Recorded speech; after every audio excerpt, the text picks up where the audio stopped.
Welcome to the debut edition of 22 Minutes, and this morning we are lucky enough to be with Jane Lynch, who has a new CBS show, Angel from Hell. Indeed. You're Amy. I am. What kind of angel is Amy? Well, Amy is not like Roma Downey or Michael Landon in their shows. Amy is loves being a human being, and more than that, she loves Allison, who's played by Maggie Lawson, and she wants to do everything she can to make sure that Maggie's life, Allison's life, is fantastic and awesome and stretches her beyond her boundaries. And right now, she's in a position where she's kind of locked herself, painted herself into a corner, and I'm going to use more metaphors. I want to rattle her cage and get her out of there so that she has a terrific life. So I reveal myself to her and say, look, I'm your guardian angel, and things are going to change right now. Right. But she says, oh my God, you're a stalker who likes to booze it up. You're a crazy lady. Maybe you live in the park. Maybe you have squirrel bites all over your body. But still, Amy thinks she's a guardian angel. No, she's her guardian angel. And Allison's life does get better. I have to blow things up first before they get better, but they ultimately get better. Now, the show debuted last Thursday. It's on again tonight at 9:30 on CBS. Want to keep giving those plugs. Yeah, sure. What, before we talk too much about the show, why don't we take a look at a clip? Let's. All right, shall we? Wow, I can't believe I'm in your house. And you're awake. The line between stalker and angel seems very thin. And I can tell there's a part of you that doesn't believe I'm your guardian angel. Oh, it's all of me that doesn't believe you're my guardian angel. But I am curious just how many cars are on this crazy train. So, why don't you tell me a little bit about how you see the world? Worlds. There's 9 worlds. Ask me anything you like. So, why do I need a guardian angel? There are so many people that need a guardian angel more than I do. Well, and they all have them. You see, guardian angels are like herpes. Everyone has a version of it that they don't know about. And no matter how hard they try, they can't get rid of us. Sweet ad campaign. So if these angels are everywhere, why is there zero evidence that they exist? Oh my goodness, there's evidence everywhere. 99% of all coincidences are angels pulling strings. And the other 1%? The 1%. They control everything. Do you not get the Wall Street Journal? So you've been protecting me my whole life? Yep. Except the time you were kicked by the cow, because I also wanted to see what would happen if you pulled its tail.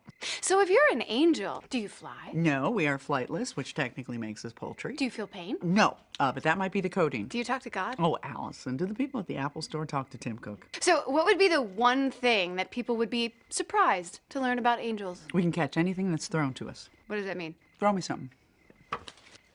Whoa, not bad. My job is to protect you. And if I miss something, I failed. Impressive. So you're like an unpaid bodyguard. No, we don't just guard. We teach lessons. Lessons? Really? What kind of lessons do you teach? Piano? Swim lessons? Oh, we don't swim, Allison. We're not water goblins. No, we teach life lessons. In fact, it's probably the biggest, most important part of my job. So what am I to learn from a woman whose fly is currently open? The value of a gentle breeze. And now that you've learned that, let's move on to the next lesson. Confronting your biggest fear. Do you know what that is? I don't know. Clowns? Spiders? Well, those are fears, and they should be confronted, but I put those more in the category of yikesies. No, this is like the scary stuff. The stuff that when you leave your house in the morning, you say, oh man, I hope I don't have to face this today.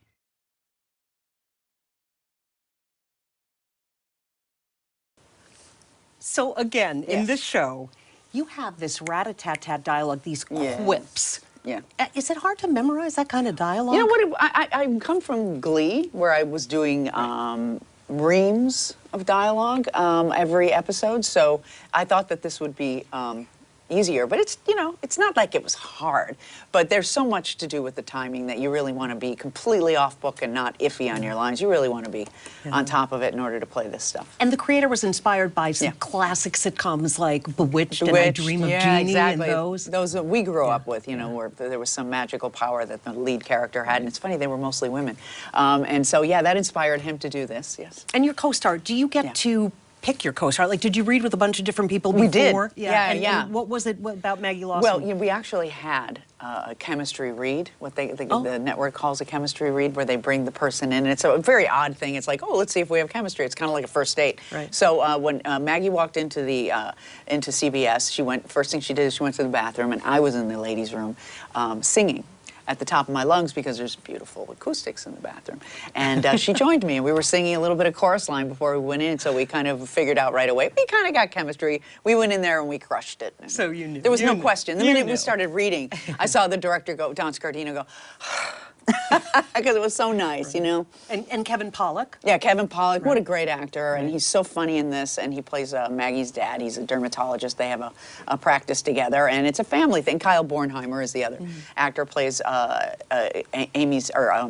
Allison's brother, and it's basically, you know, we're a family. I've kind of forced myself into the family. I'm not like blood, but I am a part of the family too. Right, and a cameo's coming up. I don't know if it's on Tonight Show, but Joey McIntyre, yeah, from New Kids on the Block. Allison is obsessed, and so I think was Maggie as a kid with New Kids on the Block, and he plays himself, and you'll see the situation. But he was really funny, very self-deprecating, and a great guy. Is this going to be one of these shows where we can expect, like, you know, big name cameos here and there? Not. No, It's this an is ensemble. This is just a Well, one. and this is what I love about it. It's the four of us, and for the most part, with guest stars here, and they're great guest stars. You know, we don't waste one of them. They're all well used and are function very well in the story. But no, we're not doing stunt casting. Okay. All right. Let's talk a little bit about Glee. Sure. Of course. I mean, you know, I told my kids I was interviewing you, Yeah. and when they were done jumping up and down, they said, "Oh my God, Glee!" You know, we used to, you know, it was appointment television. Right, exactly, yeah. And it was such an important show too. Yeah. It really it changed things. I think on network TV, changed your life. It totally changed my life, and everybody that had anything to do with that show, it changed their life too. It was one of the most grueling shows to make. Not so much for me, you know, because I would do 2 or 3 scenes in an episode, not more. And the product that came out of that show, the music, the kids becoming stars, and kind of, I don't mean to overstate this, but invigorating arts in the schools. You know, kids more kids were showing up to try out for the school play, from what I understand. That's the report. I don't have statistics for that, but I believe it. It really inspired kids to be in the arts, and it also kind of legitimized it. You weren't a theater nerd anymore. You were, you know, because in McKinley High, the cool people ended up being in the Glee Club, not just the, you know, the choir nerds. Right. And so it was a place where everybody has your back, and a place where you're safe, and, you know, who doesn't love that? Who doesn't love coming to that television show every week? Groundbreaking show. It also told, did you hear from people, oh, you know, I was this or that in high school, and I felt like I wasn't cool, and your show made it okay for me to be me? Yes, exactly. And I think that when you watch Glee, you can identify with any kid there. You know, you can identify with the kid in the wheelchair. You can identify with the gay kid. Everybody knows what they're going through and have maybe had an experience themselves in high school or even in their life. That's why adults liked it. Right. You know, because there's, you know, you could kind of pick out your own self and all those kids and what they underwent. And the great thing is that everybody was protected each other, and you were safe with them.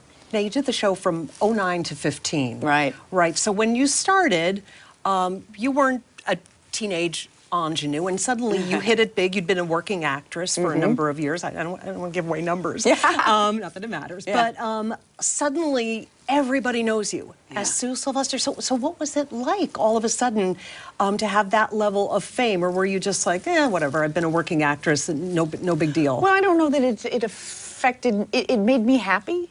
And I loved it, and I loved the work that I was doing. It's a very nice thing. It's a very nice thing, and it's really nice to be a part of something that is making kids so happy, and something that where kids want to tune in and feel understood, and then on top of it all, they break into song, which was really great. Right, and you breaking into all that witty dialogue again. Yeah. So take us back to Jane Lynch in high school. Yeah. Born in Dalton, Illinois. South side of Chicago. Middle child. Were you always a ham bone? Kind of. Were you always a ham bone? Kind of. Yeah, I was kind of a ham bone. I loved it when people would laugh at something I would say. I kind of stayed under the radar in terms of the social groups that I I kind of ran with everybody. Could be with the popular kids. I was in the choir. I did plays. I can't say high school was a great time, and that's why I really loved Glee, was that I always felt a little unsafe. You know, because bullying, and although we didn't call it bullying and have national campaigns against it, but, you know, being the butt of a joke and being mocked and being made fun of or isolated was your biggest fear, you know, in high school. And I wish that I had had a Glee. I wish we all had a Glee growing up. Right. You were very forthcoming about your childhood and your teenage years in your memoir, Happy Accidents, which Carol Burnett wrote the foreword. She did. How about that? How awesome was that? That was great. You know, she was, I watched the Carol Burnett show as a kid growing up, and I knew I wanted to do something like that. I knew I don't know that I actually said I want to do that, but I had so much fun watching it, and they looked like they were having so much fun. And I asked her, and indeed they were. I met her doing a movie called Postgrad, and it was Michael Keaton played my husband, and she played his mother, and it was a really funny family comedy. It didn't do very well because you obviously haven't heard of it. But I met Carol. That was the blessing, and Michael, and that was the blessing from that movie. And then Ryan Murphy asked her to play my mother. And Doris. Yeah, Doris. Yeah. Doris, yes, indeed. Yeah. Doris Sylvester.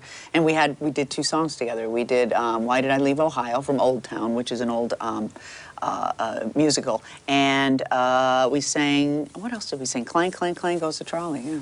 So you had a chemistry there with Carol Burnett. I loved her, as yeah. well. Loved her, I love her. She continues to be a friend.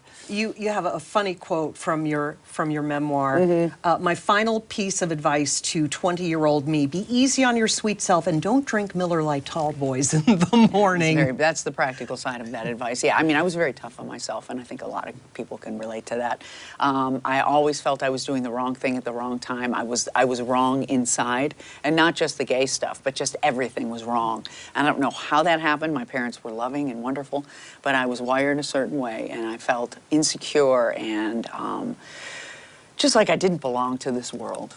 And this is a tough world to live in sometimes, and I have, you know, just everything's so much lighter and easier, and I wrote the book for hopefully people to know that you don't have to suffer. Right. You don't have to suffer the world. And yet you talk about acceptance when you did come out to your parents. You were in your 30s. I was in my right? 30s, yeah. Right? And they were got what, a shrug? Yeah, I got kind of a shrug, and oh, I'm so sorry you suffered about this because we love you. But, you know, even they would say this, that if I had come out to them when I was 18, it would have been different. Yeah. You know, that was however many years, 12 years, made a big difference. Let's talk a little bit more about some of those happy accidents. Yes. This is a great book title. One of them was bumping into Christopher Guest. Yes. Right? You guys had shot a commercial Yeah. together, and then you just literally bumped into him? Yeah, I was at a restaurant. I had done a commercial. I was doing a bunch of commercials. I did a Frosted Flakes commercial with him that he directed, and I happened to be having breakfast about 6 months later at a particular restaurant, and that's where I think Guardian Angels come in. Somehow I chose that place, and he walks in, and he went, oh, yeah, I had forgotten about you. I'm doing a movie. Come to my office. And by the end of the day, I had been cast in Best in Show, and, you know, that was a big deal. It was a big deal for my career.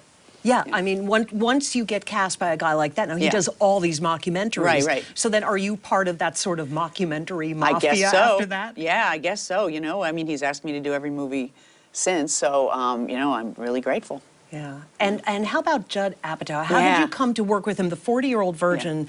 I was looking at some of the clips again on YouTube. You're a scene stealer in the movie. Thank you.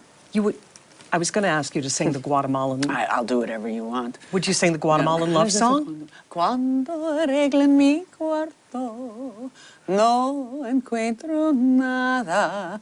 ¿Dónde va con tanta prisa al partido de fútbol? It was a monologue from a Spanish class. And I just, football.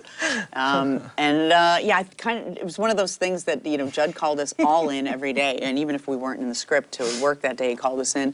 And like sitting on a bench in a basketball game, he'd say, get in there, get in there, get in there. So I kind of had an idea I would sing this song. It kind of came to me.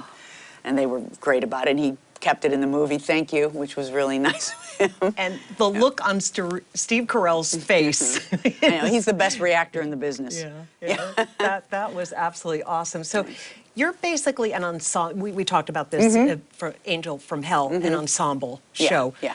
This is your background, improv, right? Once you've done that, is there anything that's going to be hard ever again? Well, I try not to do anything hard. Even if it looks on paper hard, I try to take it lightly and easily.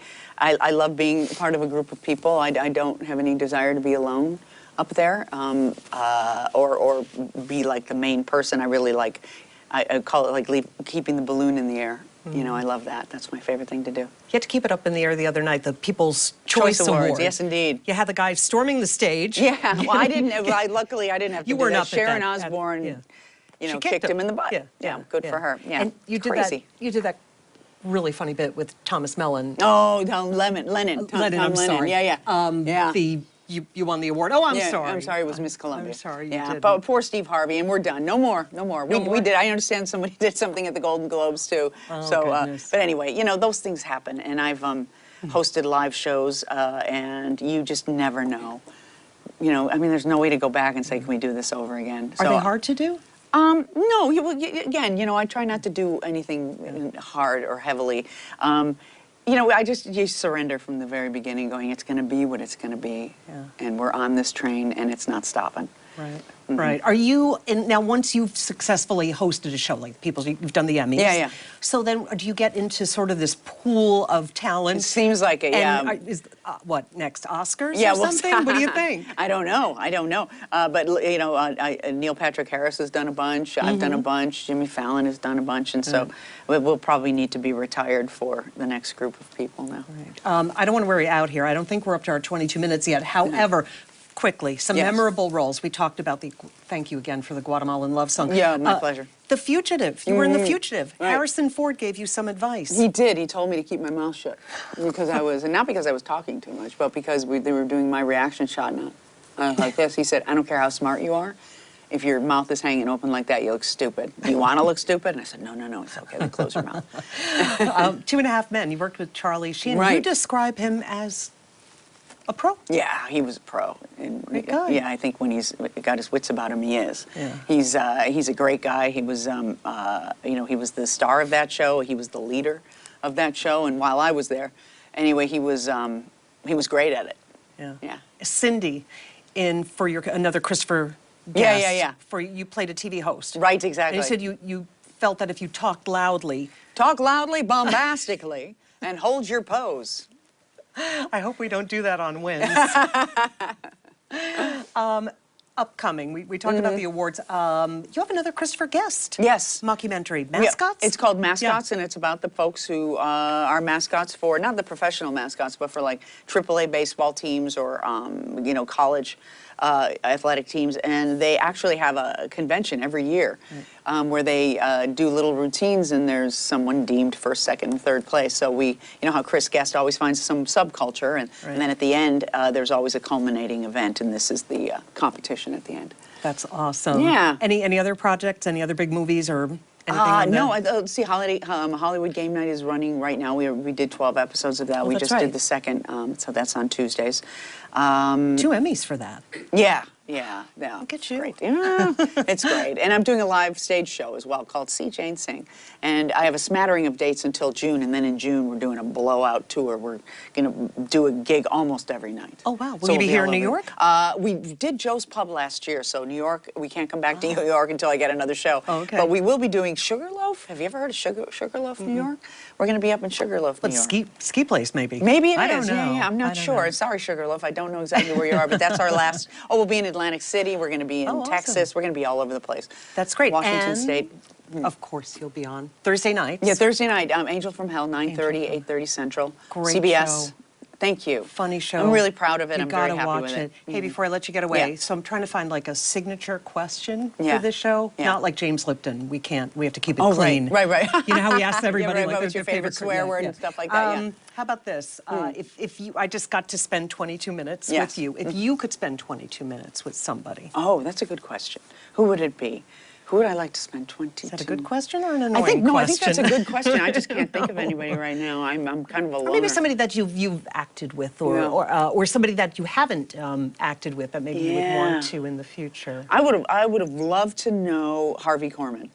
Oh. And so if I could spend 22 minutes with him, that would be great. Or David Bowie. God, wouldn't that be great? My It doesn't have gosh. to be someone who's passed away, I know, but he's somebody, let's say David Bowie. I would Okay. love to spend 22 minutes sitting down with David Bowie before he passed, or maybe now, if I believe in angels, and maybe he'll talk to me. But yeah, he was a true creative, and he always lived from the center of his own being, and and in that way, it's really inspiring because he was, it was all about marketing and putting out the next album and making sure that it was something like the album before, so that your fans wouldn't be disappointed. He didn't even think about that. Right. He was just a Right. true original. Amazing. And there was a clip around of you in Ziggy Stardust Yeah, I was on in Glee, a right? Ziggy Star. I was trying to be incognito, so of course I dressed as Ziggy Stardust, which doesn't draw attention to it. Well, and now you are Amy Yes. on Angel from Yes, Hell. indeed. Thursday nights. Yes. CBS. CBS, Jane Lynch, 9:30, so 8:30 wonderful Central. to have you here. Thank Brigitte you so Quinn, thank much. you, fellow Cornellian. Thank you. Yes. Go Big Red. Yes.